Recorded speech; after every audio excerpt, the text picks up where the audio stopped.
दोस्तों नमस्कार। फिर से आपका स्वागत है एक नए वीडियो में। और इस वीडियो में हम पढ़ेंगे रीट लेवल प्रथम 2017 का पेपर जो 11 फरवरी 2018 को हुआ था। वो पेपर हम देखते हैं, तो बने रहिए वीडियो पर। और इस चैनल पर आप पहली बार देख रहे हो तो दोस्तों चैनल को सब्सक्राइब करना ना भूलें दोस्तों, क्योंकि आपके लिए इतनी मेहनत करके हम वीडियो बनाते हैं, तो आप सब्सक्राइब ज़रूर कर लिया करो। तो चलते हैं वीडियो के अंदर। तो ये है प्रथम लेवल का है, रीट लेवल प्रथम 2017। और फाइनल आंसर के अकॉर्डिंग आंसर आपको दिखाएंगे। तो चलते हैं आगे। इसके अंदर देखना टोटल क्वेश्चन 150 और 2.5 घंटे और मार्क्स भी 150। तो फिर चलते हैं आगे।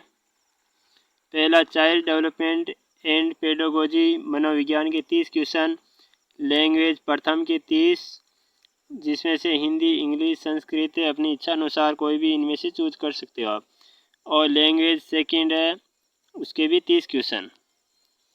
तो चलते हैं आगे। फिर लैंग्वेज सेकंड हो गया। इसके बाद है मैथमेटिक्स, गणित के आ जाएंगे 30 क्वेश्चन। और एनवायरनमेंटल स्टडीज पर्यावरण अध्ययन के इसके 30 क्वेश्चन। इस प्रकार कुल मिलाकर के 150 क्वेश्चन है और 150 ही अंक के हैं। तो चलते हैं हम प्रश्नों पे, टाइम वेस्ट न करते डायरेक्ट प्रश्नों पे चलते हैं। तो ये देख लीजिए। और ये खंड प्रथम बाल विकास एवं शिक्षा शास्त्र, चाइल्ड डेवलपमेंट एंड पेडागोजी, जो मनोविज्ञान के 30 क्वेश्चन आते हैं वो। तो पहले क्वेश्चन में चलते हैं हम। एक अधिगम विकलांगता जिसमें लिखावट में कठिनाई शामिल है कहलाता है। लिखावट में कठिनाई, लिखने में कठिनाई हो रही, ये सी वाला सही माना गया। इसमें डिस्ग्राफिया, पहला वाला डिसलेक्सिया है, पठन विकार से संबंधित है। बी वाला डिसकैलकुलिया है, गणित या गणना संबंधी विकार से संबंधित है। और डी है ध्यान अभाव, ये ADHD के अंतर्गत आता है। तो इसमें सी वाला राइट हो जाएगा। 2 नंबर, निम्न में से कौन सा एक योगात्मक मूल्यांकन से संबंधित है। योगात्मक मूल्यांकन, इसमें डी वाला राइट हो जाएगा। सत्र के अंत में विद्यार्थी या शिक्षार्थी के प्रदर्शन का अंतिम आकलन होता है या अंतिम मूल्यांकन। चलते हैं 3 नंबर।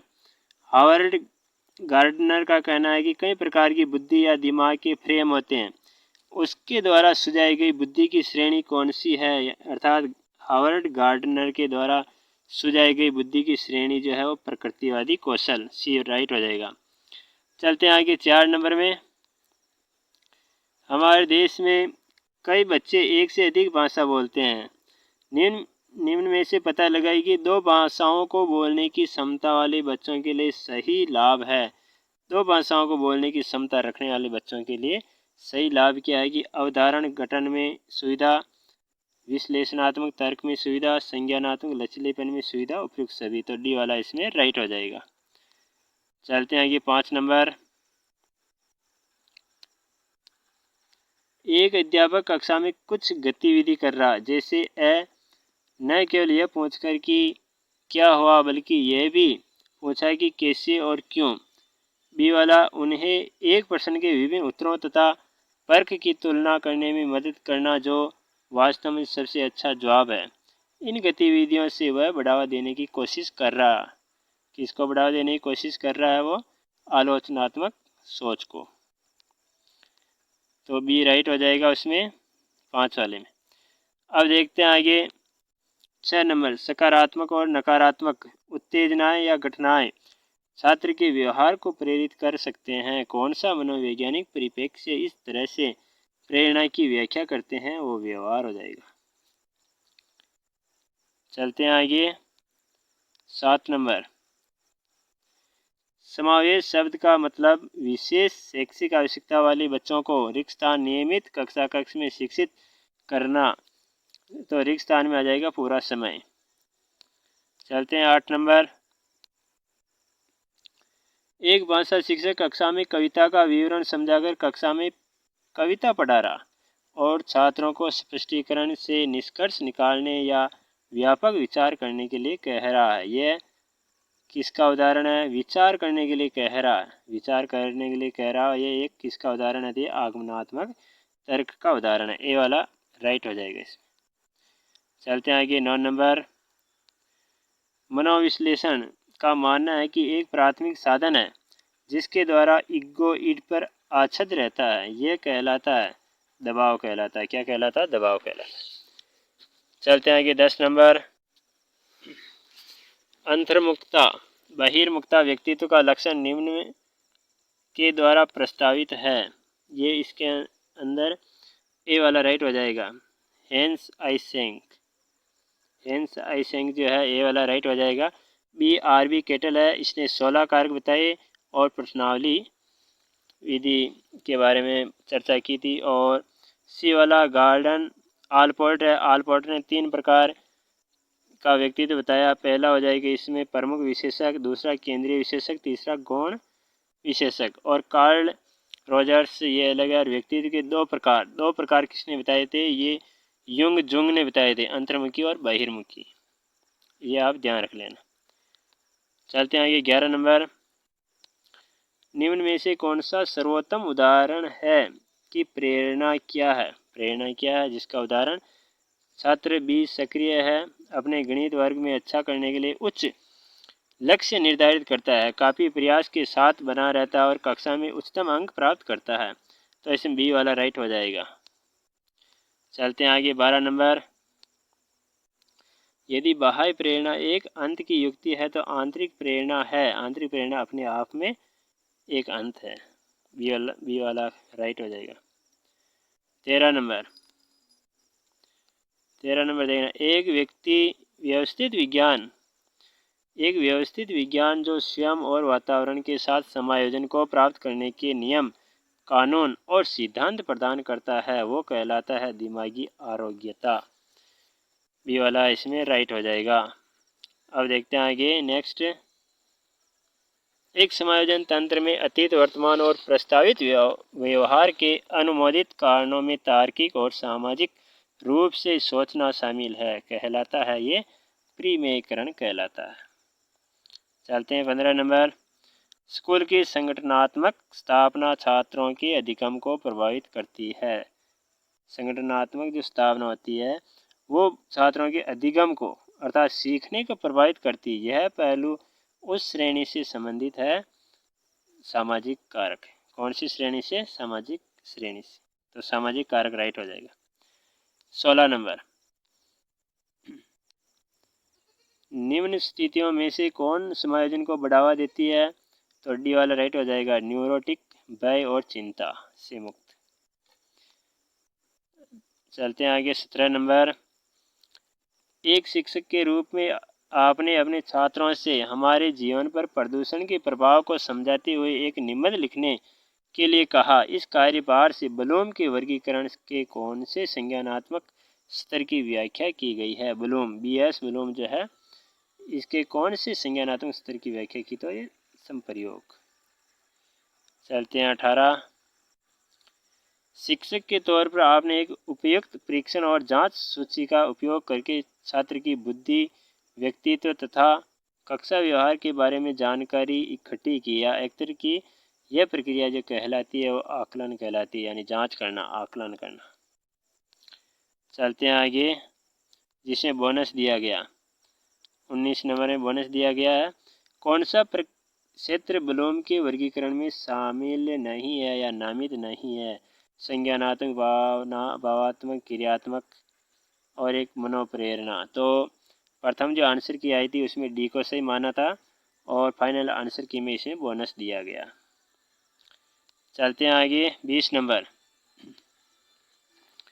निम्नलिखित में कौन सा राष्ट्रीय पाठ्यचर्या 2005 ढांचे में मार्गदर्शक सिद्धांत नहीं है?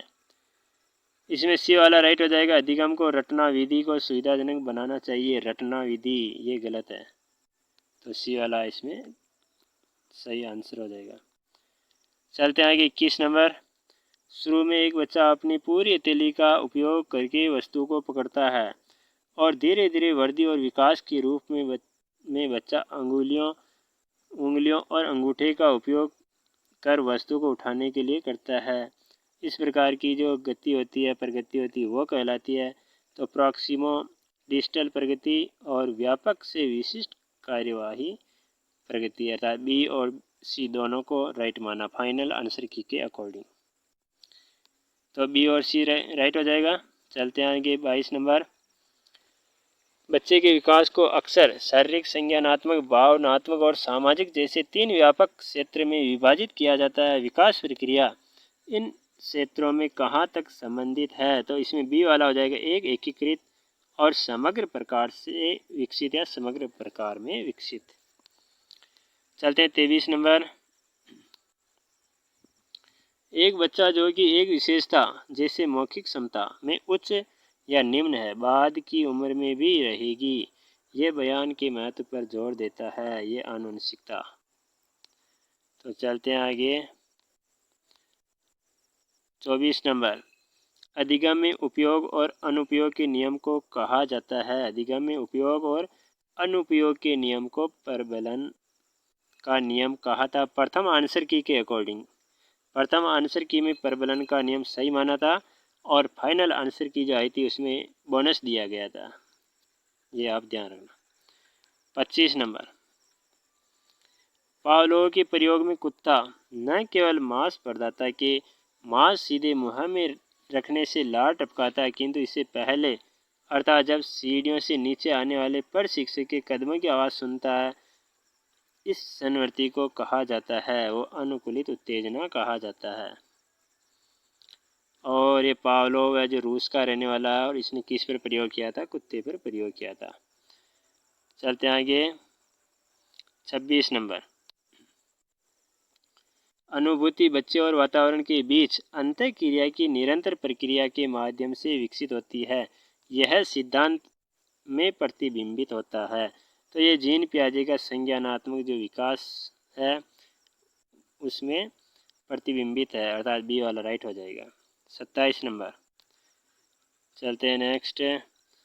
पियाजे के सिद्धांत में जीन पियाजे के सिद्धांत में एक प्रक्रिया जो पुराने और नए धारणाएं और अनुभव के बीच संतुलन क्रिया है जाना जाता है। संतुलन कि दोनों के बीच संतुलित क्रिया है, संतुलन की क्रिया है, तो वो संतुलन के नाम से जाना जाता है। चलते हैं आगे 28 नंबर। निम्न में से कौन सी बौद्धिक परीक्षण के लिए उपयोग करने की सावधानी नहीं है? बी वाला बुद्धि का व्यक्तिगत आकलन, परीक्षक और छात्र के बीच एक संरचित बातचीत। चलते हैं आगे 29 नंबर। एरिक्सन के अनुसार बच्चों का मनोसामाजिक विकास 8 चरणों में होता है। कक्षा 3 का छात्र 9 साल के आसपास विकास के किस चरण में मेल खाता है? एरिक्सन, ये क्वेश्चन ऐसे भी आ सकता है। एरिक्सन जो है इसने कौन सा सिद्धांत दिया? तो ये मनोसामाजिक विकास का सिद्धांत। और एरिक्सन ने मनोसामाजिक विकास के सिद्धांत में कितने चरण बताए? 8 चरण बताए थे। तो ये पूछ रहा है कि एरिक्सन के अनुसार बच्चों का मनोसामाजिक विकास 8 चरणों में होता है। कक्षा 3 का छात्र जो है वो 9 साल के आसपास विकास के किस चरण से मेल खाता है? तो ये इसमें बी वाला राइट हो जाएगा। फाइनल आंसर की के अनुसार बी को सही माना गया था। परिश्रम बनाम हीनता, परिश्रम बनाम हीनता। चलते हैं आगे 30 नंबर। निम्न में से कौन सा कथन आदर्श संदर्भित परीक्षण के लिए सत्य नहीं है? नहीं वाले क्वेश्चन वर्तमान में अधिक पूछे जा रहे हैं, ये ध्यान रखना। तो डी वाला राइट हो जाएगा। इसमें छात्र की प्रदर्शन की स्थापित मानदंडों से तुलना की जाती है, ये गलत है। चलते हैं आगे खंड 4 गणित। इसके अंदर लैंग्वेज प्रथम हिंदी और लैंग्वेज सेकंड संस्कृत दोनों के 60 प्रश्न हम अगले वीडियो में पढ़ेंगे। तो अब देखते हैं खंड 4 गणित। गणित के 30 क्वेश्चन।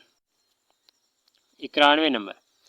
यदि 12 पेनों का क्रय मूल्य 16 पेनों के विक्रय मूल्य के बराबर है तो लाभ या हानि का प्रतिशत बराबर है 25%। हानि बी वाला इसमें राइट हो जाएगा।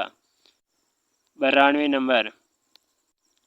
श्रीमान एक्स के पास एक निश्चित राशि है, उसने कुछ राशि 10% सरल ब्याज की दर से और शेष राशि 12% सरल ब्याज की दर से बैंक में जमा कराई।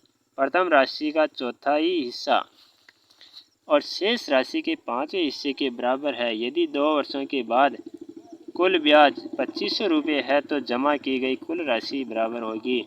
तो इसमें हल करने पर उत्तर आ जाएगा 11,250। अब देखते हैं 93 नंबर।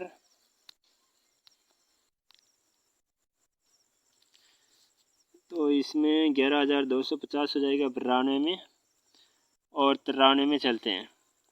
पानी और शर्करा के 3 लीटर के मिश्रण में 40% शर्करा है। यदि 1 लीटर पानी इस मिश्रण में मिला दिया जाए तो नए मिश्रण में शर्करा का प्रतिशत बराबर होगा 40%। डी वाला इसमें राइट हो जाएगा। चलते हैं आगे 94 नंबर। ये चित्र दिया हुआ है। नीचे दिए गए समानांतर चतुर्भुज ABCD में x और y के मान बराबर है। x और y के मान जो है वो किसके बराबर है? तो इसमें बी वाला राइट हो जाएगा। x बराबर 12.5 डिग्री और y बराबर 25 डिग्री हो जाएगा। इसको हल करेंगे तो ये उत्तर आ जाएगा। तो बी वाला इसमें राइट हो जाएगा। 95 नंबर। कबीर 10 रुपये में 11 की दर से पेंसिलें खरीदता है। वह 11 रुपये में 10 की दर से बेच देता है। वो 10 रुपये में 11 की दर से तो खरीद रहा और 11 रुपये में 10 की दर से वो बेच रहा। तो इसका प्रतिशत लाभ बराबर है। तो कितने के बराबर है? वो 21% के बराबर। हल करेंगे तो 21% आएगा। 96 नंबर देखते हैं। यदि x + 5/6 + 5/7 + 4/9 बराबर 2 से 125/126 है तो x बराबर है, x के बराबर क्या होगा? ए वाला हो जाएगा 1।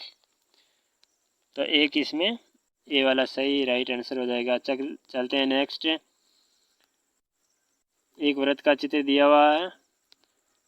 दिए गए वृत्त में थीटा का मान बराबर है। थीटा का मान जो थीटा यहाँ दिखाई दे रहा है इसका मान है इधर ऊपर 40 डिग्री 40 डिग्री 85 डिग्री। तो थीटा का मान ज्ञात करना है।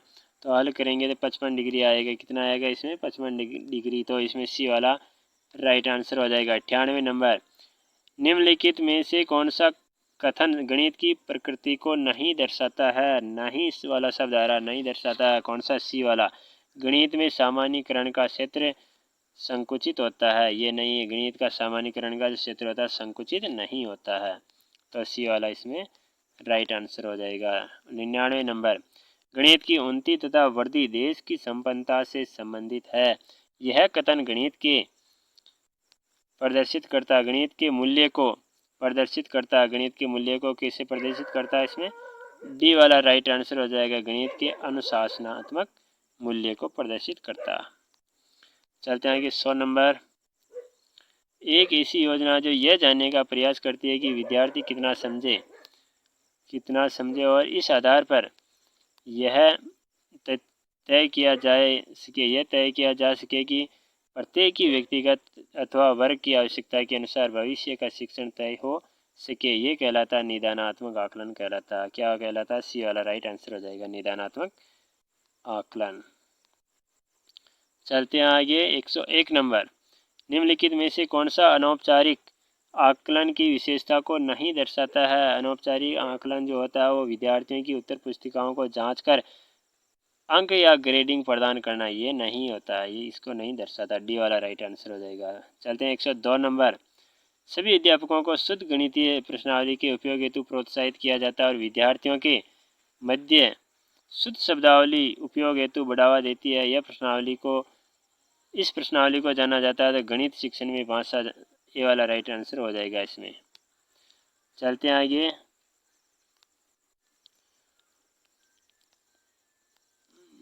तो नेक्स्ट 103 नंबर। नीचे दिए गए कथनों में से कौन सा कथन गणित की विशेषता को सही नहीं दर्शाता है? सही नहीं दर्शाता है। इसमें सी वाला राइट आंसर हो जाएगा। गणित अमूर्त विज्ञान नहीं है, जबकि अमूर्त विज्ञान है, जबकि नहीं बता रखा। ये सी वाला गलत है। तो सी वाला आंसर हो जाएगा। विद्यार्थियों द्वारा गणितीय समस्याओं के हल करने के दौरान की जाने वाली गलतियों की प्रकृति और विशेषताओं को जानने की प्रक्रिया को कहा जाता है, गणित में त्रुटि विश्लेषण कहा जाता है। क्या कहलाता है? उसकी प्रकृति, गलतियों की प्रकृति और विशेषताओं को जानने की प्रक्रिया जो है यह त्रुटि विश्लेषण कहलाता है। गणित में त्रुटि विश्लेषण बी वाला राइट आंसर हो जाएगा। चलते हैं आगे। तो ये हो जाएगा 105 नंबर। नए प्रकरण के प्रति विद्यार्थियों का ध्यान आकर्षित करने के लिए अध्यापक द्वारा कक्ष में प्रस्तुत की जाने वाली परिस्थितियों को कहते हैं, उसको प्रस्तावना कहते हैं। क्या कहते हैं? प्रस्तावना।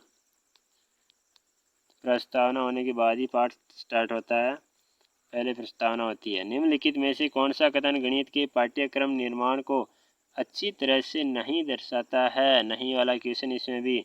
गणित का पाठ्यक्रम गणित अध्यापक की सहमति को आवश्यक नहीं मानता है। अध्यापक की सहमति को मानता है, इसे नहीं दे रखा, ये वाला गलत है, तो डी वाला राइट आंसर हो जाएगा। चलते हैं 107 नंबर। निम्नलिखित में से कौन सी विधि विद्यार्थियों में गणित संबंधी कमजोरी जानने की अच्छी विधि नहीं है? वापस नहीं वाला क्वेश्चन। तो कौन सी इसमें नहीं है? विद्यार्थियों में तुलना करके, डी वाला गलत है, इसमें डी वाला राइट आंसर हो जाएगा। 108 नंबर।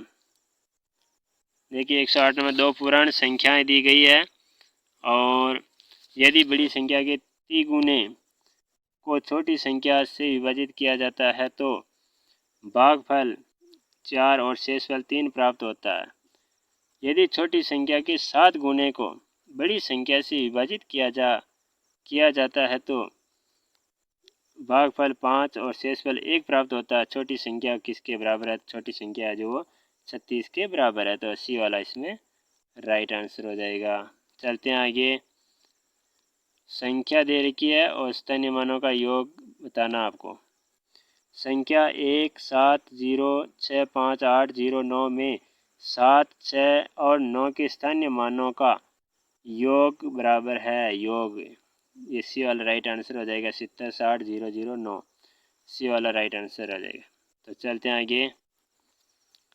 नेक्स्ट चलते हैं 110 नंबर। यदि निम्न भिन्नों को छोटी से बड़ी भिन्न की ओर व्यवस्थित किया जाता है तो कौन सी भिन्न मध्य में आएगी? मध्य में कौन सी आएगी? तो ये बी वाला राइट आंसर हो जाएगा, 0.313। चलते हैं आगे 111 नंबर। ये देर का, इसको हल करना है। यदि 9x 7 6 और इनमें से बाकी निकालना है x 6 y 9, तो बाकी निकालने में 3 y 7 है, तो x और y के मान बराबर है। तो x और y के मान किसके बराबर है? तो सी राइट हो जाएगा। x बराबर 5 और y बराबर 8 है, 8 के बराबर है। 12 नंबर देखते हैं। श्री x के पास 55,700 रुपये है। उसने इसे एक योजना में निवेश किया है और उसके धन का 8 गुना प्राप्त किया। फिर उसने 57,986 एक संस्था को दान कर दिए और पुनः उसने बचा हुआ धन निवेश किया और इसका केवल 1/3 प्राप्त किया। अब x के पास धन बराबर है, अर्थात कितना धन बचा हुआ है? तो 1,29,838 रुपये बचे हुए हैं, अर्थात बी वाला इसमें राइट हो जाएगा। चलते हैं 113 नंबर। यदि एक समबाहुभुज की 9 भुजाएं हैं तो प्रत्येक बहिष्कोण जो होता है बराबर होता है, किसके बराबर होता है? 40 डिग्री के बराबर होता है। यदि समबाहुभुज की 9 भुजाएं हैं तो प्रत्येक बहिष्कोण बराबर 40 डिग्री के बराबर होगा। 114 नंबर। एक वर्ग का परिमाप 144 सेंटीमीटर है। यदि एक आयत का क्षेत्रफल इस वर्ग के क्षेत्रफल के बराबर है तथा आयत की लंबाई 81 सेंटीमीटर है तो आयत की लंबाई तथा चौड़ाई में अंतर किसके बराबर है? तो 64 सेंटीमीटर के बराबर है। बी वाला इसमें राइट आंसर हो जाएगा। 115 नंबर। यदि मसप 408 1032 बराबर 1032 x माइनस 408 y और x प्लस वाई बराबर 7 है तो x माइनस वाई किसके बराबर है? तो ये हो जाएगा इसमें बी आंसर सही हो जाएगा -3। 116 नंबर 116 नंबर में देखते हैं कि 60, 105 और 135 छात्रों वाले 3 विषयों विज्ञान, अंग्रेजी, गणित की एक परीक्षा का आयोजन किया जा रहा है। प्रत्येक कमरे में बैठने की क्षमता समान है। प्रत्येक कमरे में केवल एक ही विषय के छात्र हैं, तो आवश्यक कमरों की न्यूनतम संख्या किसके बराबर है? तो न्यूनतम जो संख्या है वो 15 हो जाएगी। ए वाला इसमें राइट आंसर हो जाएगा। चलते हैं नेक्स्ट। एक त्रिभुज का चित्र दिया हुआ, इसमें देखना दिए गए त्रिभुज ABC में AP त्रिभुज BAC का समद्विभाजक है तथा AQ BC पर लंब है, तो कोण PAQ बराबर है। PAQ जो बराबर है वो 15 डिग्री के बराबर है। सी वाला इसमें राइट आंसर हो जाएगा। चलते हैं 118 नंबर। 118 नंबर में त्रिभुज दिया हुआ है। दिए गए त्रिभुज ABC में OB और OC क्रमशः कोण B और कोण C के समद्विभाजक है, तो कोण BOC बराबर है। कोण BOC किसके बराबर है? तो 110 डिग्री के बराबर है। चलते हैं फिर आगे 119 नंबर।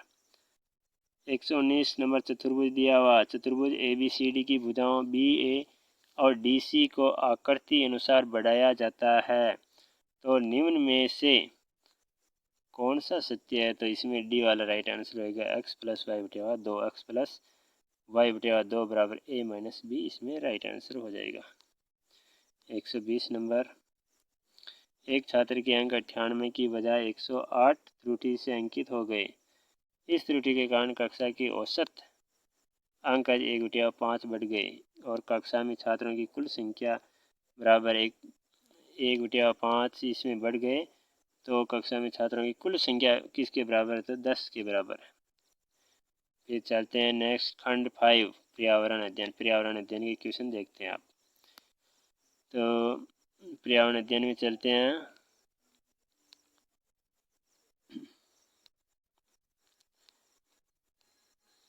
एक 121 नंबर। राजस्थान का राज्य पक्षी कौन सा?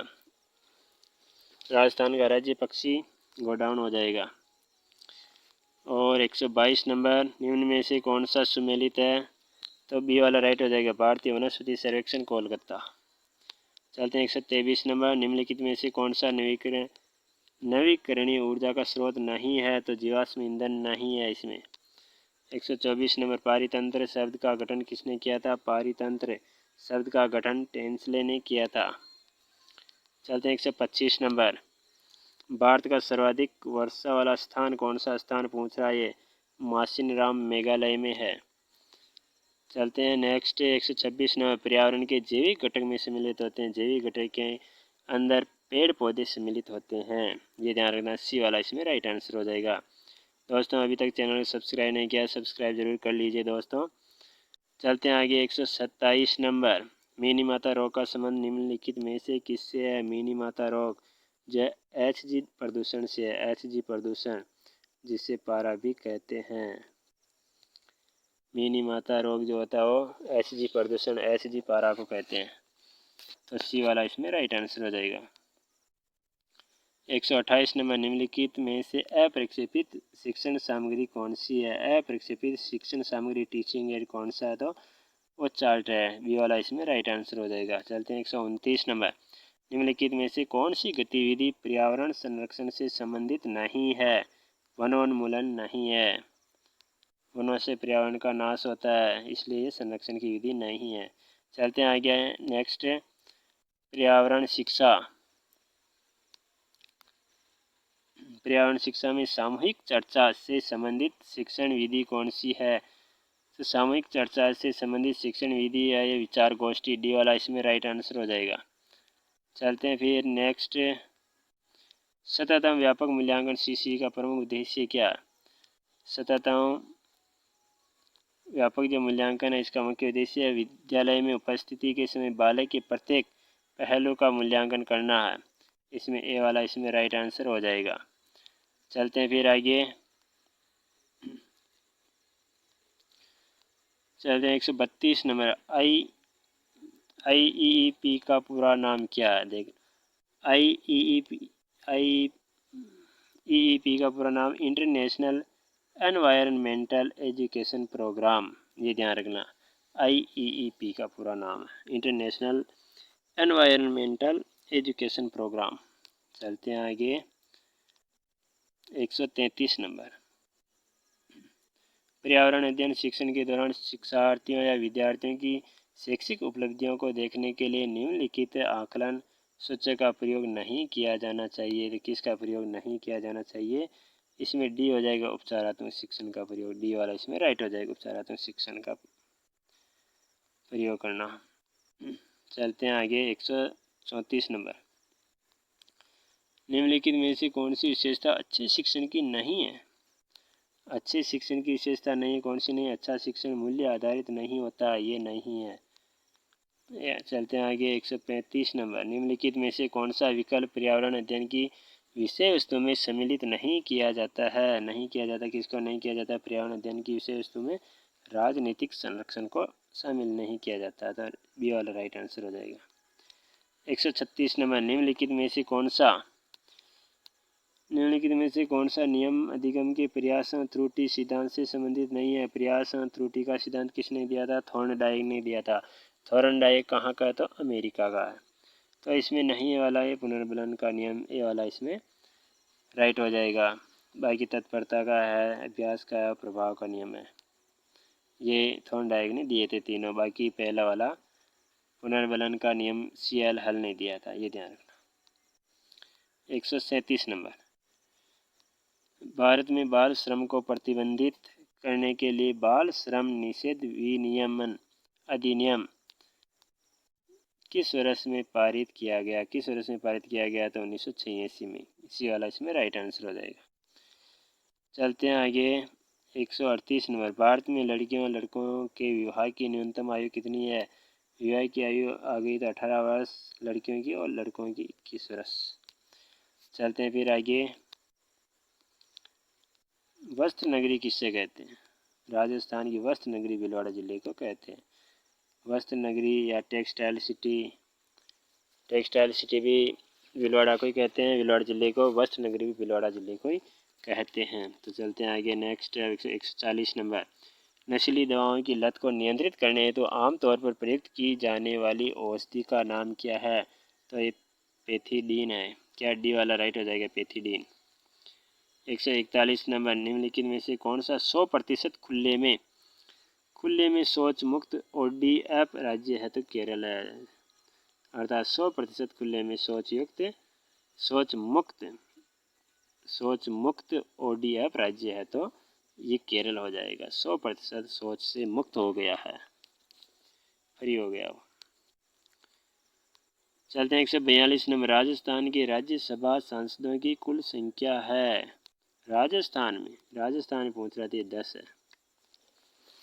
राज्यसभा की सांसदों की संख्या। और विधानसभा की पूछ ली जाए तो 200 है और लोकसभा की पूछ ली जाए तो 25 है। चलते हैं आगे 143 नंबर। नायलॉन का आविष्कार किसने किया था? नायलॉन का आविष्कार जो किया था वालेस कैरोथर्स ने किया था। बी वाला इसमें राइट हो जाएगा। 144 नंबर। निम्नलिखित में से कौन सा राजस्थान से संबंधित नहीं है? तो माघ मेला नहीं है। बाकी वेनेश्वर डूंगरपुर जिले में है, केजरली जोधपुर में, पुष्कर अजमेर में। ये माघ मेला ये नहीं है, तो डी वाला इसमें गलत हो जाएगा। चलते हैं 145 नंबर। भारत में पहली यात्री रेलगाड़ी की शुरुआत कब हुई?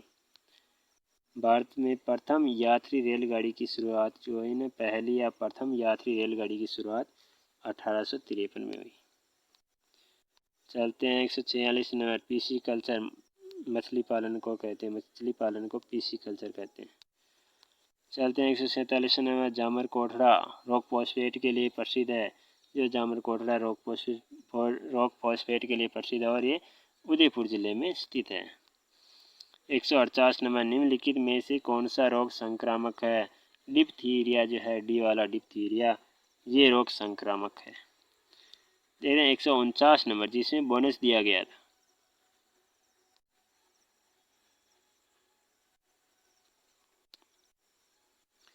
इसमें बोनस दिया गया था। निम्नलिखित में से कौन सा परीक्षण HIV से प्रत्यक्ष संबंधित है। HIV जो है HIV से प्रत्यक्ष संबंधित है, तो इसमें डी वाले को सही माना गया। एलिसा प्रथम आंसर की आई थी, उसमें एलिसा को सही माना था डी को, और फाइनल आंसर की आई थी उसमें बोनस दिया गया। इसमें चलते हैं लास्ट 150 नंबर। भारत में प्लस पोलियो टीकाकरण कार्यक्रम कब आरंभ किया गया? तो भारत में प्लस पोलियो टीकाकरण कार्यक्रम 1995 में आरंभ किया गया। दोस्तों वीडियो देखने के लिए धन्यवाद, और इस चैनल पहली बार आए तो चैनल सब्सक्राइब जरूर कीजिए।